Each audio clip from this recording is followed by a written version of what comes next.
Today's morning coffee vinyl side. Gogi Grant, If You Want to Get to Heaven, Shout, 1960. This 1960 British pressing of Gogi Grant's If You Want to Get to Heaven, Shout is my first encounter with this artist, and that makes me smile. I love learning about new artists whose stories and music are unfamiliar to me. Gogi had the misfortune of being born with the first name Myrtle in 1924, when I assume that name was more common, though I suspect it was old-fashioned even then. Beginning her pop vocal recording career in 1952, she went by a variety of stage names before finally settling in on Gogi Grant. But she didn't really get any momentum until 1955, when she signed with Era Records, releasing her first top 10 hit, followed by a #1 a year later.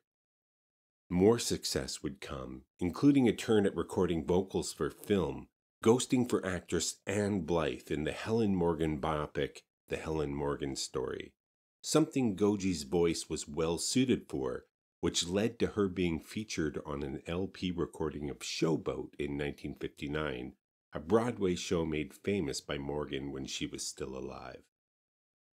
This album by Gogi is a gospel album, and it's pretty interesting, as it's a gospel album sung by a white gospel singer in the white gospel style, but it's inspired and informed by black gospel, which makes it almost a sonic hybrid.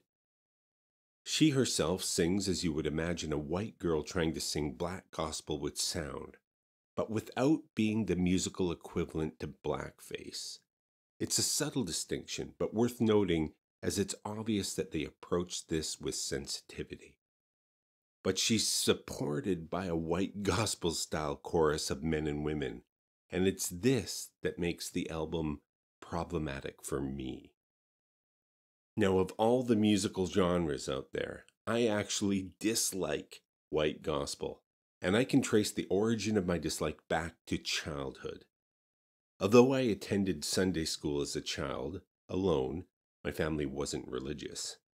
I never attended an adult church service and never encountered the phenomena of adults singing old-time hymnals until I attended my first funeral at the age of 7 or 8. Now, the combination of the solemn mood and the existential heaviness of the service, and the shrill, high-pitched singing of hymns by what I can only describe as very old white ladies, made an indelible imprint on my psyche that I still feel today.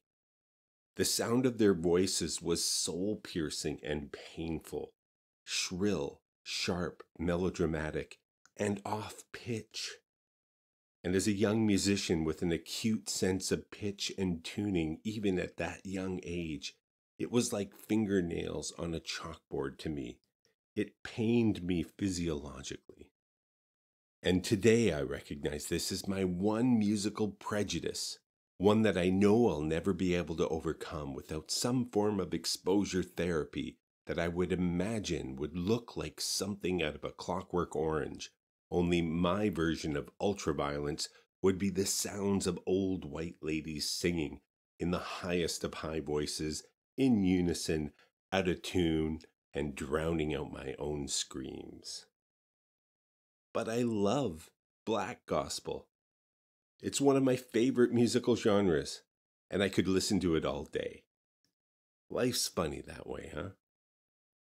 Now, Gogi wrapped things up at the end of the 60s while in her mid-40s. You could say she aged out or was pushed out by the changing tastes and shifts in demographics the whole industry experienced during that time period. But for some inexplicable reason, I just feel there's more to her story, and I don't know why.